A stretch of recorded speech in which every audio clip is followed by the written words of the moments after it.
আসসালামু আলাইকুম আমার ভাই বোনেরা কেমন আছেন? আলহামদুলিল্লাহ আমি ভালো আছি। এই যে কিন্তু আমি ঢাকা ছিলাম, সেই ঢাকার ভিডিওটা এখন দিতে এই আছি। ভিডিওটা যখন ঢাকা ছিলাম সেই সময় করা ছিল, যেদিনকে আমি চলে আসব সেদিন রাতে এই ভিডিওটা করা। চিন্তা করলাম যে চলেই যখন গেলাম একটা শেষের ভিডিওটা দিয়ে দিই। থালাবাটি তো ছিল না, এখানে সব কিছু তুলে রাখছিলাম কিসে রান্না করব, তাই রাইস কুকারের হাঁড়িতেই চুলে রান্না করলাম। যেহেতু আমার কাছে বড় হাঁড়ি ছিল না, বড় হাঁড়ি না থাকার কারণে রাইস কুকারের হাঁড়িতেই আমি রান্না করে পরে আবার রাইস কুকারের ভিতরেই আমি দিলাম যে দমে হইতে থাকুক। আর আমরা এই খাবারটা খাইছি রাত্রে 10টা বাজে গেছে খাইতে খাইতে। আর এইখানে সব থালাবাটি এলোমেলো আছে কিছু, আর সব কিছু তো তুলে থোয়া হয়েছিল, কিছুই ছিল না। তাই চিন্তা করলাম যে এই শেষের ক্লিপটা নিয়ে আনি। আর এইখানে জানলাটা এত নোংরা ছিল, পরিষ্কার করা যাচ্ছিল না, যেহেতু নেটের জানলা ছিল তাই পরিষ্কার করা যাইতো না। আর এই দেয়াল টেয়াল আমি সব পরিষ্কার করে থুয়েছি, হয়তো আমি চলে গেলে আরেকজন তো আসবে যাতে নোংরা না বলে। আর আমি আমার সাধ্য মতনই সবসময় পরিষ্কার পরিচ্ছন্ন থাকার চেষ্টা করি বা থাকি। বেশি যে পরিষ্কার থাকতে পারি না, আর একদম নোংরাও থাকতে পারি না। যতটুকু আমার থাকার দরকার অতটুকুই থাকি। চেষ্টা করি সবসময় বেশি করে পরিষ্কার পরিচ্ছন্ন থাকতে, হয়তো সময়ের অভাবেও থাকতে পারি না। আর এখন বাড়িতে এসেও তো সব কিছু গোছাইতে গোছাইতে একটু এলোমেলো হয়, যেহেতু বাড়ির ভিডিও আপনাদেরকে দিতে আসি, দেখতে আসেন। আর এখানে কিন্তু আমি যে হাঁড়ির ভিতরে পেঁয়াজ ভাইজে নিয়েছিলাম বেরেস্তা করার জন্য, এই হাঁড়ির ভিতরে সব কিছু ভাইজে টিজে একবারে বসাই দিছি। আর গোশটা যেহেতু আমার আগেই রান্না করা ছিল, এত ঝামেলা আর হয়। চিন্তা করলাম কিছু পোলা চাল ছিল আমার কাছে, ওগুলো নিয়ে কি করবো, অল্প কয়টা ছিল, 2 পট ছিল মনে হয়, চাল মাপিও নাই কতটুকু আছে। এই হাঁড়িতে আন্দাজ মতনই আমি দিয়ে দিছিলাম, তা দেখি যে একদম হাঁড়ির গলাগুলি ভরে গেছে। আর যদি কটা দিতাম তাহলে আর হইতো না।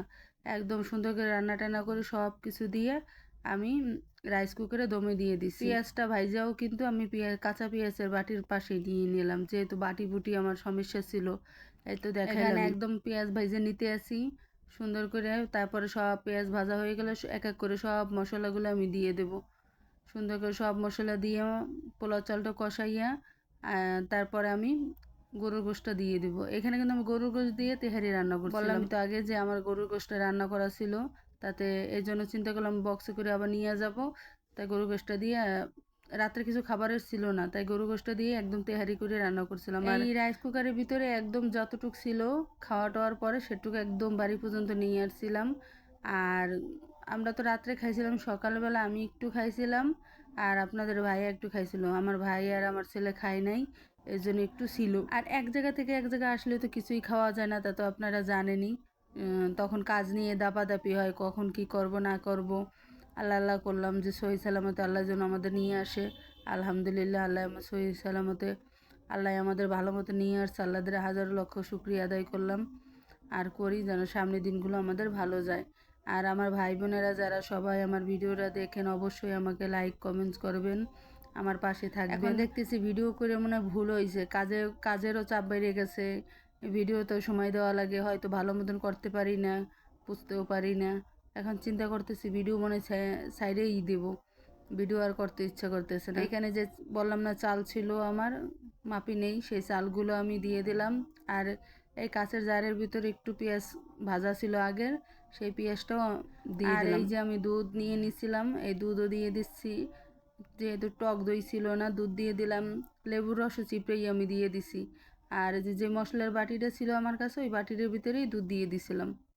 আর রান্না বাড়াতে সব কিছু দিয়ে একদম সুন্দর মতন কষাই নিলাম। একদম একটু ফুটাইলে পানি টানি একটু চালটা ফুটে গেলে সুন্দর মতন আমি রাইস কুকারের ভিতরে বসাই দেবো, আস্তে আস্তে দমে হইতে থাকলো। আর আমি অন্যদিকে কাজ করে আসছিলাম। চিন্তা করলাম যে ঢাকা থেকে যখন চলেই গেলাম, তাহলে ঢাকার এই শেষ স্মৃতিটা রেখে দিলাম।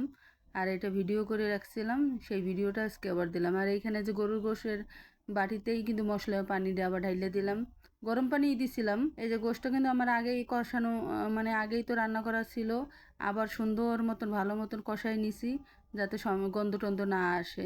আর সাথে কিন্তু আমি একটু বিরিয়ানির মশলাও দিয়ে দিছিলাম, যাতে ওই ঘ্রাণটা গোশের ভিতরে চলে যায়। আমরা তো সবাই সুন্দর করে রান্না করতে পারি, আর এগুলো তো বলার কিছু নাই, যে যেরকম রান্না করে খাই। যেহেতু সবার হাতের রান্না তো এক না, কারো কারো হাতের রান্না অনেক সুন্দর হয় আর খেতেও দারুণ লাগে। সবাই মিলেমিশে যদি একসাথে অল্প কিছু রান্না করে একসাথে খাই, সেটা কিন্তু অনেক টেস্ট হয়। যাই হোক, এবার বাড়িতে আসছি, এখন থেকে সবাই মিলেমিশে হয়তো খাবো।